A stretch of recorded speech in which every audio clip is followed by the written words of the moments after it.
There are 2 more days left in the month of January. February is the shortest month on the calendar despite a leap year here in 2024. That means March is on the horizon. So this is only January, but it's late January on this Tuesday on the early line on SportsGrid. I am Ben. Donnie is on the right side. And Jon Rothstein joins us now as the man in the middle, of course, of CBS Sports, and joining us on behalf of the FanDuel Sportsbook. John, are you ready to say, in just about 48 hours, this is only February? To quote Sean Astin in Rudy, I've been ready for this my whole life. Yeah, I know you have been. So, John, it's a monumental week in college basketball. We're into the deep part of conference action. We are less than 2 months away from Selection Sunday. Again, on Thursday, it is February, and there is a marquee slate this weekend that we'll talk about in just a little bit. But before we get there, some early action on Big Monday in Austin. 4th-ranked Houston wins by 4 on the road in overtime, 76-72. Texas does cover slightly as a 4.5-point home underdog, but any win on the road in conference play, especially the Big 12, is significant. John, what does it say about Kelvin Sampson's Cougs that they have won their last 2 Big 12 road contests? Well, I think it says that Houston right now is unequivocally the favorite to win the Big 12 regular season title, something that myself or not a lot of other people would have said at the start of the season because of the respect that Bill Self has earned during his tenure at Kansas. Ben, you know as well as I do, at least a share of the Big 12 regular season title in 17 of the last 19 seasons. But this is a flawed Kansas team. This is a Kansas team that has gotten a combined 1 made field goal off the bench in its last 2 games. And Bill Self is a Hall of Fame head coach, but unless he can manufacture some sort of a bench, I don't think that Kansas is just not going to win the Big 12 regular season title. I'm not so sure that Kansas is going to see the second weekend of the NCAA tournament.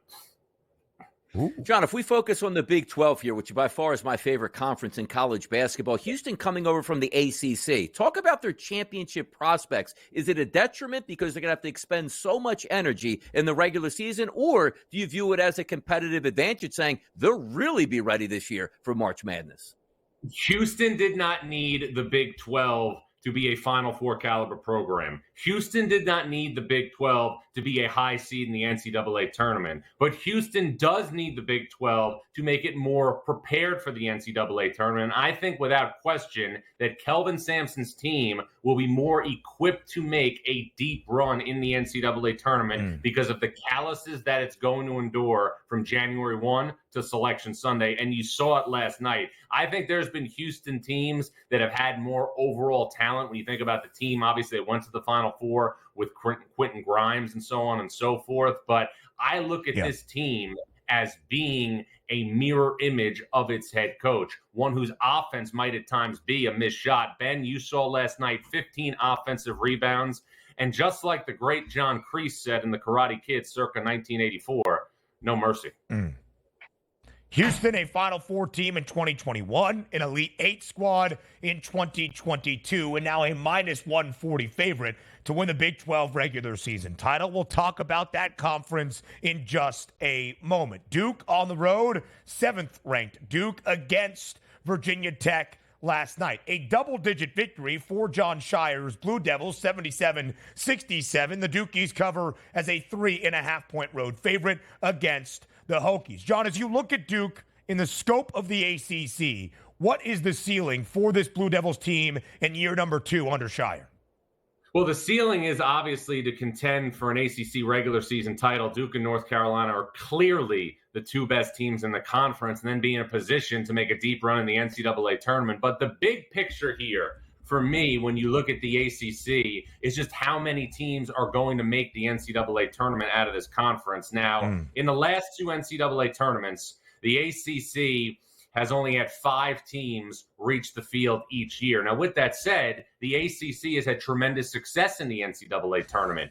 2 teams from the ACC made the Final Four in 2022, and 1, Miami, made it last year. But, Ben, as of yesterday, the ACC only had 3 teams in the top 45 of the net. It did have 6 teams in the top 50. But with that said, Clemson, in my opinion, missed this opportunity to some NCAA tournament berth when it lost on Saturday to Duke. Now, the Tigers still have wins on their resume on a neutral site against TCU, in a home game against South Carolina, and in a road game against Alabama. Those aren't going away. But with that said, after an 11-1 start, Clemson has struggled a little bit. And if Clemson does struggle, I'm not so sure I see any team in the ACC other than Duke or North Carolina looking like a surefire at-large team as we have this conversation right now on the heels of February. It's pretty crazy as it turns out like that. One of the preeminent, the best conferences over the past 30 to 40 years has always been the ACC, with multiple teams guaranteed getting into the tournament. We'll see if that changes up. But teams that are looking in the ACC to win 11 straight games, that's your North Carolina Tar Heels, number 3 in the country, battling Georgia Tech. A perfect 9-0 in the ACC, looking for a 10-0 tonight against Georgia Tech. Give us some options then on what we can look forward to, John. Well, I think we need to continue to monitor the prospects of Elliot Cadeau and his emergence for North Carolina alongside R.J. Davis in the North Carolina backcourt. Elliot Cadeau, to me, is the key to North Carolina reaching a Final Four. We know that R.J. Davis right now has separated himself as unequivocally the best guard in college basketball. Armando Bacot's a walking double-double. You have great tenacity at the 4 defensively with Stanford transfer Harrison Ingram. But Elliot Cadeau is the guy that has to take his game consistently to another level for North Carolina. But I got to tell you guys, and I think, again, I don't want to diminish what the Tar Heels have done, but when I go back to what I just referenced about the ACC's uncertainty beyond the top 2 or 3 teams, you also have to look at the way things are going to shape out in terms of the opportunities these bubble teams are going to have. As I referenced yesterday, we saw 6 teams in the top 50 of the net for the ACC.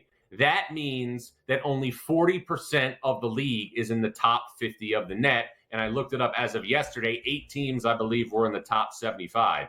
That means if you are a bubble team, only half approximately of the road games you're going to play in the ACC are going to be quad 1 caliber opportunities. So not only is there limited options to pick up big wins that move the needle, there's also more options, or close to as many options, of picking up costly losses. Let's look at the Big East right now.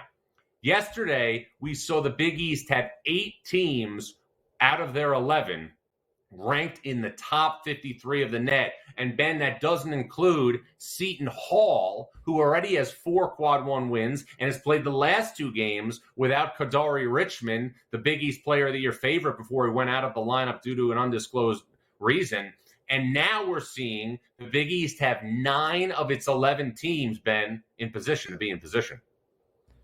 And that's a huge thing for the Big East. That's a huge thing for any league right now. Yes. Those quad 1 opportunities to build up the resume as we creep closer and closer to Selection Sunday. UNC knows what it's like to win on the road. One of 2 power conference teams around the country with at least 5 road victories this year, Carolina and Creighton. A 10-game win streak for UNC, covering in 9 of the 10. Another great game in SEC action on this Tuesday evening in Rocky Top. Tennessee, a 14.5-point favorite against South Carolina, who we saw at home a few weeks ago pull off the upset over Kentucky. This one for Paris Lamont and company on the road, John, in Knoxville. Is this game going to be more competitive than that 14.5-point spread says?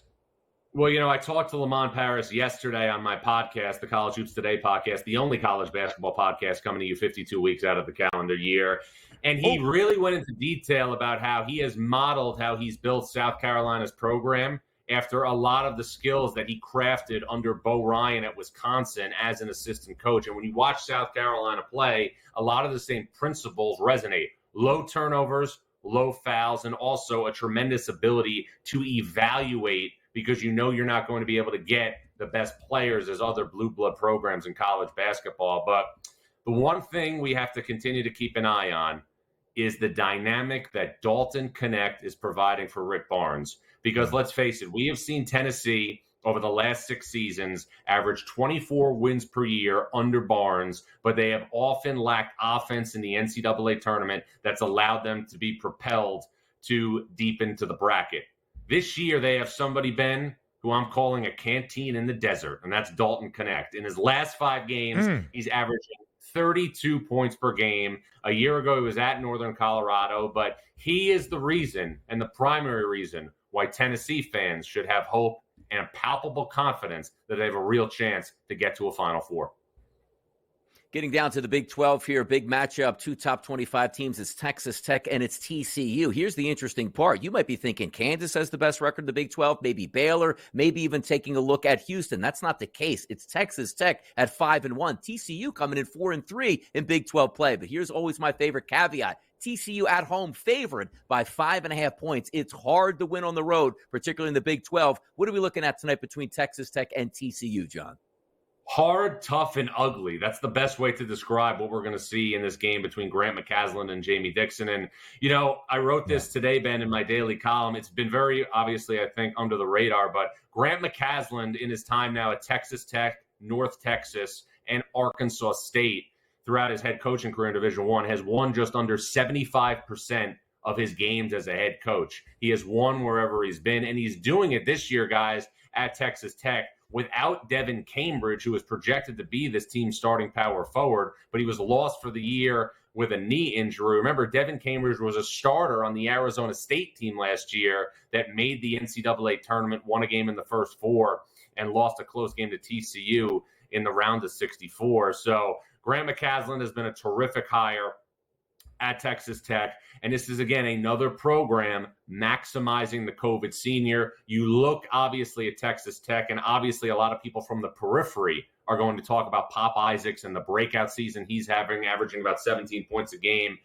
But also the ability of Texas Tech to go into the portal and get somebody like Warren Washington, who's a 5th-year anchor up front, like Joe Toussaint, who for the majority of his career at Iowa and West Virginia was a capable role player, but has now taken another step as a 5th-year senior. I've said it before, I'll say it again. If you are a head coach, you need to recruit COVID seniors with the same fervor as you recruit a 4- or 5-star prospect. I just named 2 on Texas Tech, and I was just naming another one a couple of minutes ago, Dalton Connect, who has Tennessee in position the Final Four for the first time under Rick Barnes.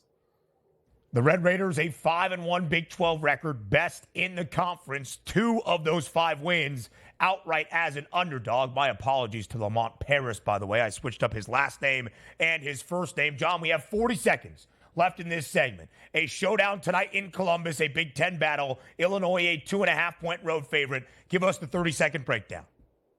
Ohio State is a combined 29-26 in the last 2 years under Chris Holtmann, and the Buckeyes are at a crossroads. Was down at one point on Saturday by 35 to Northwestern, and it's now or never. I quote Tim Robbins as Andy Dufresne in The Shawshank Redemption circa 1994. And Chris Holtmann, this message is to you. Get busy living or get busy dying. Oof. It's a big one tonight between the Buckeyes and the Illini. Jon Rothstein, we thank you for your time. We give you a best bet up next.